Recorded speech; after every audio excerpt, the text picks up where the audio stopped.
संदर्भ की बात वीकेबी न्यूज में आपका स्वागत है। आज के खबरों के सफर पर चलने से पहले देखते हैं आज की हेडलाइंस।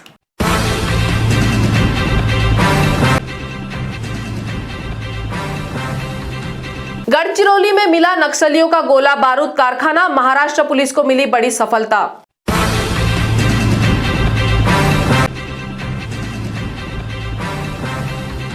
केंद्रीय मंत्री नितिन गडकरी ने भी लगवाया कोरोना का टीका, पत्नी कांचन गडकरी के साथ नागपुर एम्स में नजर आए।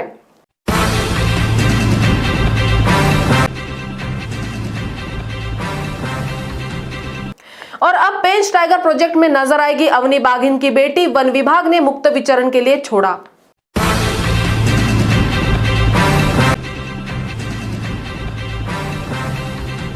और अब खबरें विस्तार से। गढ़चिरौली जिले के अहेरी तहसील के घने जंगल अबूझमाड़ में पुलिस ने नक्सलियों के लिए गोला बारूद बनाने वाले कारखाने का पर्दाफाश कर बड़ी मात्रा में बम और हथियार जब्त किए हैं। गृह मंत्री अनिल देशमुख ने पुलिस बल को इस सफलता के लिए बधाई दी। महाराष्ट्र पुलिस ने गढ़चिरौली जिले की अहेरी तहसील में अति दुर्गम अबूझमाड़ के जंगलों में संचालित नक्सलियों के हथियार व गोला बारूद बनाने के कारखाने को ध्वस्त कर दिया है। यह जानकारी राज्य के गृह मंत्री अनिल देशमुख ने विधानसभा परिसर में पत्रकारों को दी। उन्होंने बताया कि 48 घंटे तक चले पुलिस के इस ऑपरेशन के दौरान महाराष्ट्र पुलिस के एक जवान के पैर में गोली लगी है। देशमुख ने महाराष्ट्र पुलिस की इस सफलता की प्रशंसा की है।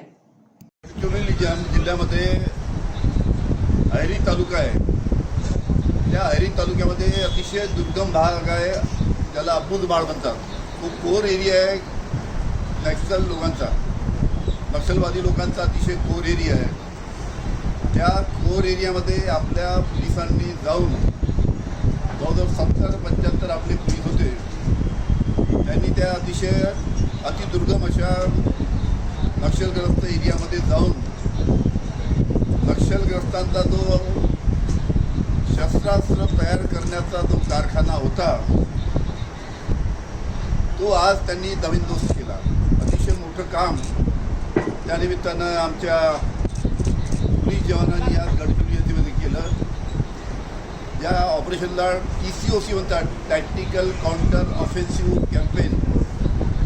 या TCOCच्या खाली अतिशय मोठं काम केलं होतं। 48 तास ऑपरेशन चालू होतं आणि आज शेवटी अबूझमाड़ या अतिदुर्गम भागातील नक्षलग्रस्त लोकांचा शस्त्र तयार करण्याचा कारखाना उद्ध्वस्त केला। हे सांगायला मला अतिशय आनंद होत आहे। मी आमच्या सर्व गडचिरोलीतील पोलीस जवान आणि त्यांच्या सर्व सहकार्याचं मी अभिनंदन। केंद्रीय मंत्री नितिन गडकरी ने आज पत्नी के साथ नागपुर के एम्स में पहुंचकर कोरोना टीका लगवाया है। उन्होंने इस वैक्सीन को सुरक्षित बताते हुए नागरिकों से टीकाकरण करवाने की अपील की है। कुछ माह पूर्व कोरोना संक्रमित होने के बाद स्वस्थ हुए केंद्रीय मंत्री नितिन गडकरी ने आज एम्स नागपुर में पहुंचकर कोवैक्सीन का टीका लगवाया। उनके साथ धर्मपत्नी कांचन गडकरी भी मौजूद थी। उन्हें भी इस मौके पर कोवैक्सीन का टीका लगाया गया। केंद्रीय मंत्री गडकरी ने नागरिकों से अपील की है कि वे टीका लगवाने के लिए अपना पंजीकरण कराएं। यह वैक्सीन सुरक्षित है। कोविड का वैक्सीनेशन आम नागरिकों के लिए शुरू करने के बाद नागरिक उत्साह के साथ टीकाकरण सेंटर पर पहुंचकर टीका लगवा रहे हैं। अब पेंच व्याघ्र प्रकल्प में नजर आएगी अवनी बाघिन की बेटी। 2 वर्ष पूर्व अवनी बाघिन को शूट करने के बाद उसके जिंदा बचे शावकों में से एक मादा बाघिन को वन विभाग ने पेंच अभयारण्य में छोड़ा है। यवतमाल के जंगलों में शूट कर दी गई प्रख्यात अवनी बाघिन आज भले ही इस दुनिया में नहीं है, लेकिन उसका कुनबा आज भी उसकी यादें ताज़ा कर देता है। अवनी बाघिन को शूट करने के बाद उसके जो शावक वन विभाग ने पकड़े थे वह आज युवा हो चुके हैं। इन्हीं से एक अवनी की बेटी भी है जो अब पेंच व्याघ्र प्रकल्प में पर्यटकों के आकर्षण का केंद्र रहेगी। वन विभाग ने हाल ही में अवनी की इस बेटी को पेंच व्याघ्र प्रकल्प में मुक्त विचरण के लिए छोड़ दिया है। तहसील पुलिस की 3 टीमों ने मोमिनपुरा, बकरामंडी, हंसापुरी क्षेत्र में छापामार अभियान चलाते हुए शराब, मादक पदार्थों और जुए के अड्डे पर कार्रवाई करते हुए लाखों रुपयों का माल बरामद किया है। इस सिलसिले में 22 लोगों पर कार्रवाई की गई है। पुलिस आयुक्त अमितेश कुमार के निर्देश पर उपायुक्त लोहित मतानी के मार्गदर्शन में तहसील पुलिस की 3 टीमों ने मोमिनपुरा, बकरामंडी, हंसापुरी क्षेत्र में शराब और नशीले पदार्थ और जुए के अड्डों पर कार्रवाई करते हुए 22 लोगों को हिरासत में ले लिया है। इस दौरान पुलिस ने बड़ी मात्रा में शराब, सुगंधित तंबाकू सहित लाखों रुपए का माल जब्त किया है। तहसील पुलिस निरीक्षक जयेश भंडारकर ने बताया कि इस छापामार कार्रवाई के दौरान 2 आदतन अपराधी भी हथियारों के साथ पकड़े गए हैं। एक स्थान पर बड़ी मात्रा में विदेशी शराब और हंसापुरी में सुगंधित तंबाकू बेचने वाले प्रतिष्ठान से प्रतिबंधित तंबाकू जब्त किया गया है। इस कार्रवाई में 95,000 रुपए नकद भी जब्त किए गए हैं। सुप्रीम कोर्ट द्वारा जारी किए गए निर्देशों के मद्देनजर उप मुख्यमंत्री अजित पवार ने आज विधानसभा में ओबीसी वर्ग को आश्वस्त कराया कि उनके साथ अन्याय नहीं होने दिया जाएगा। वे कानून के जानकारों के साथ बैठक लेकर इसमें से कोई मार्ग निकालेंगे। मला विरोधी पक्ष नेत्यांना पण सांगायचं आहे आणि ह्या माध्यमातून सभागृहाला पण सांगायचं आहे की महाविकास आघाडीचं सरकार हे ओबीसीना 1994 साली त्यावेळेस मंडल आयोगाची अंमलबजावणी केल्यानंतर जे आरक्षण दिलेलं आहे त्या आरक्षणाप्रमाणे नेहमी सातत्याने स्थानिक स्वराज्य संस्थांच्या निवडणुका होत होत्या, त्या आजपर्यंत पण होत होत्या। परंतु कालच्या निकालामध्ये भंडारा, गोंदिया, अकोला, वाशिम आणि नागपूर या 5 जिल्ह्यांच्या संदर्भातला तो निकाल दिलेला आहे। परंतु विरोधी पक्ष नेते असंही म्हणले की त्याचा परिणाम इतर पण जिल्ह्यावर होईल, ही पण बाब तपासून बघितली पाहिजे। अधिवेशन संपल्यानंतर त्या संदर्भामध्ये उद्या विरोधी पक्ष नेते इथं असतील तर आपण एकत्रपणे मुख्यमंत्री आपण सगळेजण एकत्र बसू, ॲडव्होकेट जनरलला बोलू, अजून काही वकिलांची त्याच्या संदर्भातला सल्ला घेऊ। बाबा हे 5 बेंचच्या पुढे किंवा मोठ्या बेंचच्या पुढे नेऊन काही करता येईल का, ह्याच्यातनं काय मार्ग काढता येईल, ह्याच्यातनं जी अस्वस्थता आज सगळीकडे पसरलेले ओबीसी वर्गाचं प्रतिनिधित्व करत असणाऱ्या जिल्हा परिषद सदस्य आणि बाकीच्या सगळ्या सहकाऱ्यांना वाटतं की आमचं काय होणार, हे एक जी भीती त्यांच्या मनामध्ये निर्माण झालेली आहे, ह्या संदर्भामध्ये आपण आयोग त्याचा नेमायचा का, तो आयोग नेमून त्याला किती काळ त्या ठिकाणी द्यायचा, या सगळ्या गोष्टीची अतिशय विस्तृतपणे चर्चा करण्याची सरकारची तयारी। जसं मराठा आरक्षणाच्या वेळेस आपण राज्याचे प्रमुख असताना आपण सगळ्यांना विश्वासामध्ये घेऊन मराठा आरक्षण टिकवण्याच्या करता प्रयत्न केला, सभागृहांनी एकमताने त्याला मान्यता दिली, त्याच पद्धतीनं आपलं सभागृह चालू आहे। दोन्ही बाजूचे सगळे सन्माननीय सदस्य ह्याच मताचे आहेत, सरकारमधली पण लोक ह्याच मताचे आहेत, आपण पण त्याच मताचं आहे की हे आरक्षण त्या ठिकाणी टिकलं पाहिजे, ओबीसींच्या वर अन्याय होता कामा नये।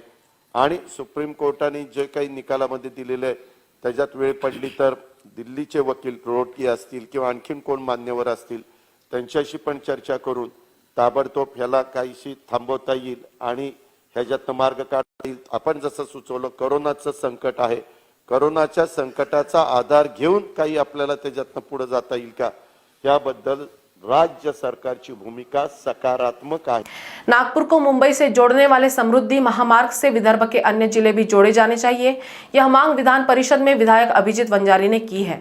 नागपुर मुंबई समृद्धि महामार्ग को गढ़चिरौली सहित विदर्भ के अन्य जिलों से जोड़ा जाना चाहिए, यह मांग विधान परिषद सदस्य अभिजीत वंजारी ने विधान परिषद में पूरक मांगों के दौरान की। उन्होंने कहा कि विदर्भ को मुंबई से सीधे जोड़ने का प्रयास तारीफ के काबिल है, लेकिन इस द्रुत गति मार्ग से विदर्भ के अन्य जिलों को भी जोड़ा जाना चाहिए। इस दौरान उन्होंने विदर्भ के स्वास्थ्य, सिंचाई, सड़क, पद भर्ती आदि मुद्दों को भी सामने रखा। सभापती महोदया, या ठिकाणी पुरवणी मागण्यावर बोलताना मला अत्यंत आनंद होत आहे। याचं कारण असं की 2019 मध्ये जेव्हा महाविकास आघाडीचं सरकार स्थापन झालं आणि त्यानंतर लगेचच 3 महिन्यामध्ये पॅन्डेमिक सिच्युएशन आपल्या राज्यामध्ये सुरू झाली आणि देशामध्ये सुरू झाली, जगामध्ये सुरू झाली। परंतु तरी देखील आपल्या सर्व विभागाच्या सर्व मंत्री महोदयांनी अत्यंत चांगलं काम आपल्या विभागाच्या मार्फत या ठिकाणी राज्यामध्ये वेगवेगळ्या योजनांच्या माध्यमातून करून दाखवलं। मी तर समजतो की या पुरवणी मागण्या म्हणजेच हा प्रगतीचा आलेख आहे। याचं कारण असं की मूळ जी यांची योजना आहे त्या योजनेला आणखी एक्सटेंड करून अधिकाधिक विकास आपल्या राज्यामध्ये, आपल्या खात्यामध्ये, आपल्या त्या ठिकाणी कसा करता येईल या उद्देशाने या ठिकाणी ही पुरवणी मागणी सादर करण्यात आलेली आहे। मला या पुरवणी मागणीमध्ये बाब क्रमांक 27 आणि पृष्ठ क्रमांक 26 मध्ये नागपूर मुंबई शीघ्र संचार द्रुतगती मार्ग प्रकल्पाचे समभागापोटी महाराष्ट्र रस्ते विकास महामंडळास अंशदानासाठी 20 कोटी इतक्या अतिरिक्त निधीची तरतूद प्रस्तावित करण्यासाठी लाक्षणिक पुरवणी मागणी। या ठिकाणी हा जो द्रुतगती मार्ग आहे, समृद्धी महामार्ग ज्याला आपण म्हणतो, अत्यंत महत्त्वाकांक्षी प्रकल्प हा विदर्भातून मुंबईपर्यंत जाण्याचा आहे आणि मला असं वाटते की विदर्भातील सर्व जिल्ह्यांना मुंबईपर्यंत जोडण्याकरिता आणि दळणवळणाची साधने कमी इंधन खर्च करून वेगवान करण्यासाठी हा प्रकल्प आहे. जेव्हा या प्रकल्पाचा DPR तयार करण्यात आला तेव्हा विदर्भाचा विकास आणखीन कसा चांगला होईल या उद्देशाने त्या ठिकाणी त्या DPR मध्ये प्रोव्हिजन करण्यात आली. परंतु मला या सभागृहाच्या माध्यमातून या ठिकाणी मागणी करायची आहे की हा जो द्रुतगती मार्ग आहे किंवा हा समृद्धी महामार्ग आहे, हा समृद्धी महामार्ग विदर्भातल्या उरलेल्या जिल्ह्यांमध्ये जोडण्यात यावा. त्या ठिकाणी आंध्र प्रदेशला लागून तसंच तिकडे मध्य प्रदेशला लागत असलेला आणि भारत तिब्बत सीमा पुलिस बल में तैनात भिवापुर निवासी मंगेश रामटेके नक्सलियों द्वारा बिछाया गया प्रेशर बम फटने के बाद शहीद हो गए। गंभीर रूप से घायल मंगेश ने अस्पताल ले जाते हुए दम तोड़ दिया। छत्तीसगढ़ के नक्सल प्रभावित नारायणपुर जिले में नक्सलियों द्वारा बिछाए गए प्रेशर बम की चपेट में आकर भारत तिब्बत सीमा पुलिस बल के जवान मंगेश रामटेके शहीद हो गए। हवलदार मंगेश रामटेके ITBP की 53वीं बटालियन में शामिल थे। वे मूलतः नागपुर जिले के भिवापुर तहसील के निवासी थे। बताया जा रहा है कि नारायणपुर जिले के किहकड़ गांव में गश्त के दौरान मंगेश का पैर बारूदी सुरंग पर चला गया था। विस्फोट होने से रामटेके गंभीर रूप से घायल हो गए थे। अस्पताल ले जाते समय उनकी मौत हो गई। कोरोना संक्रमण की तीव्रता बढ़ने के मद्देनजर 2 दिवसीय मार्केट बंद का जायजा लेने के लिए महापौर दयाशंकर तिवारी ने विविध बाजारों का भ्रमण किया। दही बाजार, इतवारी, भाजी मंडी और सीताबर्डी मार्केट का जायजा लेने के बाद उन्होंने टीमों को कुछ निर्देश भी दिए।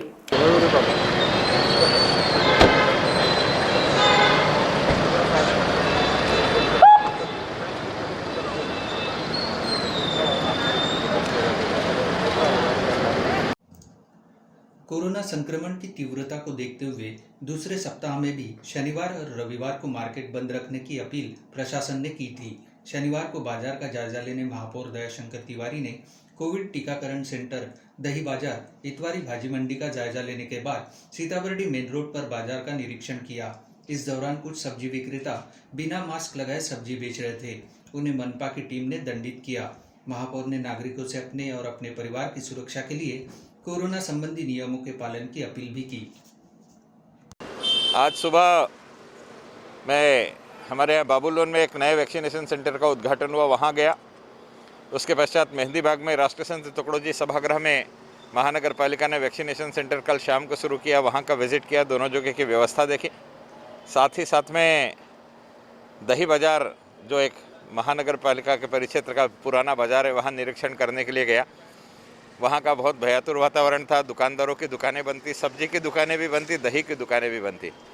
उन्हें मैंने समझाया यह बंद है, लेकिन आप सब्जी फल बेच सकते हैं और दही और दूध भी बेच सकते हैं, लेकिन नियमों के अंतर्गत बेचिए। आप सोशल डिस्टेंसिंग का पालन करें, मास्क लगाएं और उसको बेचें। इस प्रकार का निर्देश उन्हें दिया और कहा कि आप डरे नहीं, लेकिन सुरक्षा का पालन करते हुए सब्जी भाजी बेच सकते हैं करके।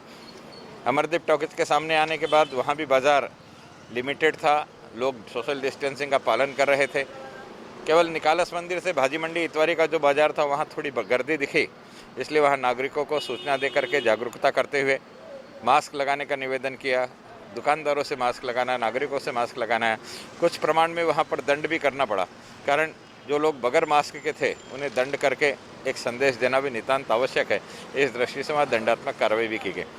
लेकिन इतवारी का मुख्य बाज़ार पूरा बंद है, महल का मुख्य बाज़ार बंद है, वर्धमान नगर बंद है, गोकुलपेट बंद है, शहर के सभी मुख्य बाज़ार बंद है और नागरिकों ने बहुत अच्छा प्रतिसाद दिया है। लेकिन रास्ते पर घूमने वाला जो नागरिक है, इसकी संख्या पिछले हफ्ते से ज़्यादा बढ़ी है। मैं आपके माध्यम से निवेदन करना चाहता हूं कि रास्ते पर गर्दी ना हो, भीड़ ना हो। लोगों की आवागमन पर लॉकडाउन में प्रतिबंध तो नहीं है, लेकिन निवेदन है अति आवश्यक काम हो तो भी बाहर निकले। मैं निवेदन करना चाहता हूं कि अगर आपको अति आवश्यक कार्य है तो आप बाहर निकले, अन्यथा आप घर में रहे। प्रशासन ने यह बंद आपके स्वास्थ्य के लिए पुकारा है, आपके अपने स्वयं के स्वास्थ्य के दृष्टि से आप महानगर पालिका को सहयोग दे करके स्वयं की सुरक्षा का ध्यान रखें। यही निवेदन मैं आपके माध्यम से करना चाहता हूँ। तो खबरों के सफर में आज इतना ही। आपसे फिर मुलाकात होगी, तब तक बने रहिए BKB न्यूज़ के साथ। नमस्कार।